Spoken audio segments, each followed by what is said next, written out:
Hi everyone, it's Dr. Ramani and welcome back to this YouTube channel on narcissism, narcissistic relationships, and healing from these relationships. So I'm going to talk a little bit today about narcissistic people being hangry, okay? So all of us know what this term hangry means, right? You get to be that sort of irritable, monstrous person when you're hungry. I am going to confess I'm a very hangry-esque person. If I get hungry, it's not pretty. Like I think that there is like a little hangry narcissist in me that comes out. And so I always keep something with me to eat, even if it's a foolish thing, because I just need to get through, and then I'm not so angry anymore. So not like I need a meal, I just need something, right? I think a lot of us can resonate with that, and I don't think it's an uncommon reaction to having such a basic need, hunger, really bothering you at a given time. Just some of us become more irritable. But what's happening to a person when they're hangry, right? There's a need. There's a need that's in them. They're hungry. They need food.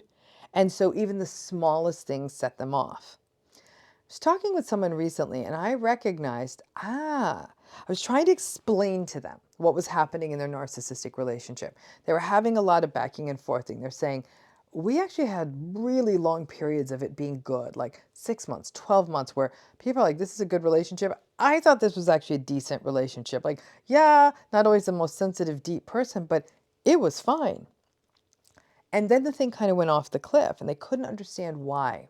When we broke it out, what we saw was when those shifts happened and their narcissistic relationship would really take a dark turn, was when this person, this happened to be an intimate relationship, was when this person wasn't being validated, when they didn't feel safe and secure and supplied and all those things.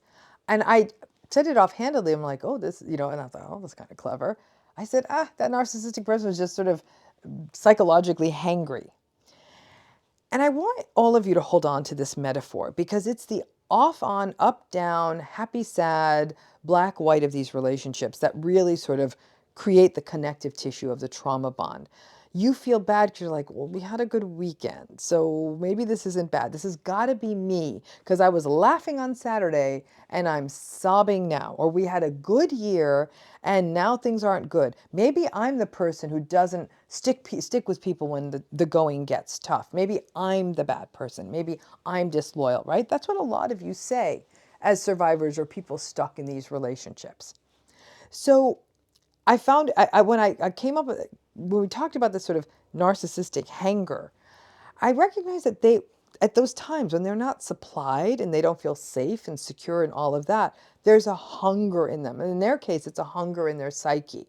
And they need to be supplied. They need to feel validated. They need to feel dominant. So what do? They go off on you or anyone else in their proximity that they can go off on. And they're like, and it's really awful because you'll say, but it was really good a few months ago. So some advice to you would be work backwards. If you were in a narcissistic relationship that had a lot of this sort of up and down pattern, think about those points where you felt it would turn. Like this could happen over months and years. This could even happen over weeks that you notice these shifts. Because what you may find out, and you really do the deep dive, is that at those moments when things would turn was when they were getting more or less supply. So you might be having a rough run and then they get a big commission bonus at work. Or there might even be things you don't know about, which is what's tricky. Maybe they're flirting with someone at the gym, whatever it is. Now they're getting supply and they're a bit nicer. Then there's a shift down. Maybe they didn't get the promotion. Maybe things are really demanding at work and their boss is being mean to them. Maybe that person they were flirting with, that they sort of evaporated, or that person's boyfriend or girlfriend came in on the scene. Whatever it is, validation goes away and you come back into that hangry pattern. One thing that is so important to recognize in these narcissistic relationships is that there is some signal in the noise. There is some sense in these patterns that seem senseless. There's a fundamental truth. All of us do better on days when things are going well, by the way. We can't entirely throw the narcissistic folks under the bus on this one, right? So it's a day where you're having a good day and things are going well for you, whether it's work or home, or you feel, just stuff's good, and somebody gives you a compliment, you're having a good day, right? And you might be a little bit more resilient on those days, a little bit more of the water off a duck's back kind of thing. Things may not get to you. You just may feel better in the world, and then people will notice a better version of you. But in people who are more psychologically healthy and have more flexible personalities, they can still keep themselves in check, or at least have enough self-awareness to say to someone, you know what, I'm not having a good day. Maybe I might opt out of doing something, or I might need to, I want to be more aware of how I'm approaching everyone because I may not be at my best today, or be very aware of yourself and catch yourself and even say, I might need to step away. That's what self-awareness is. That is the key element of what is lacking in a narcissistic personality. They're not aware on those days when things aren't going as well for them. First of all, they feel like it's a coordinated attack by the world on them. They're the victim. Nothing is fair to them. Everyone is out to get them. So there's a real thin-skinned, hostile bias they're bringing into this, and their fists up. So it's everyone's fault that they're having a bad day. And they're not stopping to think on those days. So when a narcissistic person is sort of psychologically hangry, they don't stop to think how their hangry words are going to hurt other people. A self-aware person may still say things that aren't okay, but will pretty quickly try to make it right, give an appropriate apology, be aware that take responsibility for it, and then try to not let it happen again. The narcissistic person, they're just going to go off on people, and will not take responsibility for that afterwards. Will not say, I was having a bad day, but that wasn't your problem. That's not going to happen. You might get a perfunctory, I'm sorry you feel that way, but that's not helping you feel better. So this idea of narcissistic people being hangry, it doesn't make it any easier to listen to their unempathic rants or their insults or their contempt or whatever it is they're doing that's hurting you and hurting your feelings. It's not that.